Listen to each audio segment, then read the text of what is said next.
एकनाथ शिंदे को supreme court से लगा जोरदार झटका। उद्धव ठाकरे की याचिका हुई स्वीकार, मिलेगी शिवसेना। चुनाव आयोग के फैसले को उद्धव ठाकरे ने दी है चुनौती। एकनाथ शिंदे महाराष्ट्र के सीएम है, लेकिन इन दिनों वो बेहद दबाव में दिखाई दे रहे हैं, क्योंकि उनकी सरकार में बने 2 डिप्टी सीएम कद में उनसे बड़े दिखाई दे रहे हैं। शिंदे कोई भी फैसला सहयोगियों के बिना नहीं ले पा रहे हैं। एकनाथ शिंदे ने एमवीए छोड़ा था और शिवसेना से बगावत की थी, तो अजीत पवार को इसका सबसे बड़ा कारण बताया था। आज अजीत पवार उनकी सरकार में डिप्टी सीएम है, और सबसे बड़ी बात तो ये कि अजीत के पास वही विभाग है जो एमवीए सरकार में भी था। लेकिन अब एकनाथ शिंदे के लिए सबसे बुरी खबर सुप्रीम कोर्ट से आ रही है। दरअसल एकनाथ शिंदे ने जब शिवसेना से बगावत की थी तो शिवसेना पर ही दावा ठोक दिया था। उनके गुट को असली शिवसेना मान लिया था, जिसके बाद शिवसेना का नाम और चुनाव चिन्ह इस्तेमाल करने का अधिकार एकनाथ शिंदे को मिल गया। लेकिन चुनाव आयोग के फैसले के खिलाफ उद्धव ठाकरे ने सुप्रीम कोर्ट का रुख किया था, और अब सुप्रीम कोर्ट ने उद्धव ठाकरे की याचिका पर सुनवाई की तैयारी कर ली है। कोर्ट इस मामले में पहले ही सभी पक्षों को नोटिस भेज चुका था। इसके साथ ही सुप्रीम कोर्ट उस मामले की सुनवाई को भी तैयार हो गया है, जिसमें एकनाथ शिंदे की अयोग्यता पर जल्दी फैसला लेने की मांग की गई है।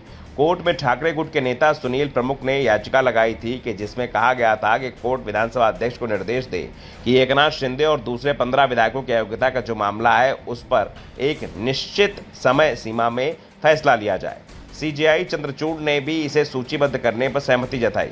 यानी सुप्रीम कोर्ट से उद्धव ठाकरे के पक्ष में 2 बड़ी राहत की भरी खबर आई है, तो दूसरी ओर इसे एकनाथ शिंदे के लिए बड़ा झटका भी माना जा रहा है।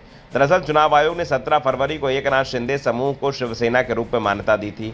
इसके साथ ही पार्टी का चुनाव चिन्ह धनुष और तीर प्रतीक और शिवसेना का नाम उपयोग करने की शिंदे गुट को अनुमति मिल गई थी, जबकि उद्धव को शिवसेना उद्धव बाला साहेब ठाकरे नाम और मशाल चुनाव चिन्ह दिया गया था।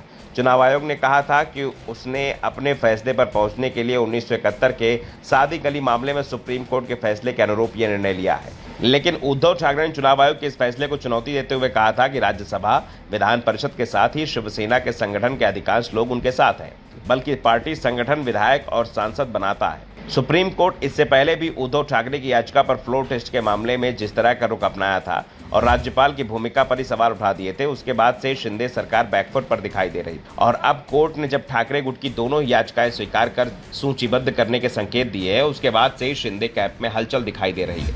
ऐसे में कांग्रेस नेता पृथ्वीराज चौहान का वो बयान भी सच साबित होता दिखाई दे रहा है, जिसमें उन्होंने दावा किया था कि 15 अगस्त से पहले महाराष्ट्र विधानसभा के अध्यक्ष राहुल नार्वेकर एकनाथ शिंदे को अयोग्य करार देंगे, और उसके बाद एकनाथ शिंदे महाराष्ट्र के सीएम भी नहीं रहेंगे। अजीत पवार को राज्य का सीएम बनाया जाएगा। अजीत पवार सीएम बनने के लिए ही एनडीए में गए हैं, और अब सुप्रीम कोर्ट ने जिस तरह से याचिकाओं को स्वीकार किया, उससे साफ है कि कांग्रेस नेता की बातें सच साबित हो सकती हैं। दूसरी ओर उद्धव ठाकरे का कैंप भी कोर्ट और विधानसभा अध्यक्ष के फैसले पर नजरें गड़ाए हुए हैं, क्योंकि एकनाथ शिंदे अगर कुर्सी उतर जाते हैं तो फिर शिवसेना की लड़ाई उद्धव ठाकरे के लिए आसान हो जाएगी।